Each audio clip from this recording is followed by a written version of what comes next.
ప్రకాశం జిల్లాలోని ఓళ్లపాలెనికి చెందినటువంటి ఉదయ్ కృష్ణారెడ్డి యొక్క కథ మనందరికీ అప్పట్లో స్ఫూర్తిగా నిలిచింది.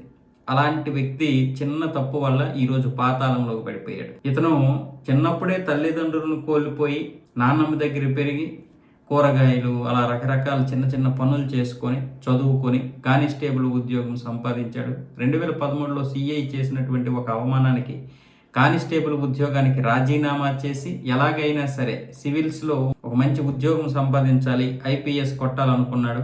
చివరికి 5వ ప్రయత్నంలో 360వ ర్యాంక్ సాధించి ఐపీఎస్ అయ్యాడు. అప్పట్లో ఎంతో మందికి స్ఫూర్తి అతను.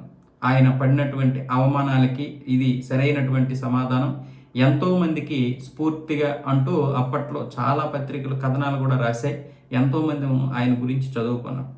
అలాంటి వ్యక్తి ఈరోజు సర్దార్ వల్లభాయ్ పోలీస్ అకాడమీ ఏదైతే ఉందో ఈరోజు హైదరాబాద్లో ఉన్నటువంటి ఈ పోలీస్ అకాడమీలో ట్రైనీగా ఉన్నటువంటి ఒక మహిళా ఐపీఎస్ మీద లైంగిక దాడి చేసేదని అత్తాపూర్లో కేసు నమోదైంది. ఇతడు ఆమెను అనేక విధాలుగా లైంగిక వేధింపులు చేశాడు, అలాగే కొట్టాడు, తిట్టాడు, ఆమెను జుట్టు పట్టుకున్నాడు, మెడ పట్టుకున్నాడు, బలవంతంగా రూమ్లోకి లాక్కెళ్ళి ఆవిడ మీద హింసించాడు. అలాగే ఆమె యొక్క ఫోన్ తీసుకొని పాస్వర్డ్ ఓపెన్ చేసి అందులో తన యొక్క పర్సనల్ వీడియోలని తన భర్తకు కూడా పంపించాడు.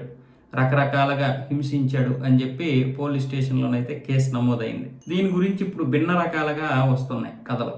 ఒక కానిస్టేబుల్ ఐపీఎస్ సాధించడం కొంతమంది భరించలేకపోయారు.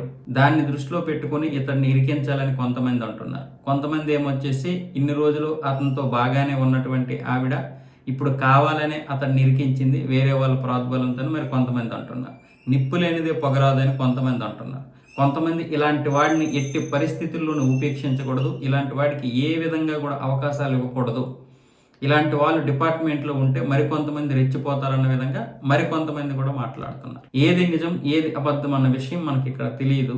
ఎందుకంటే ఆవిడ్ని మనం తప్పుపట్టలేము, ఇతన్ని అలాగని మనం పూర్తిగా అలాగని మంచోడని చెప్పలేము, చెడ్డోడని చెప్పలేనటువంటి పరిస్థితి. ఇప్పుడు పోలీస్ స్టేషన్లో ఈ కేసు అయితే ఉంది, వాళ్ళు ఎంక్వైరీ చేస్తున్నారు.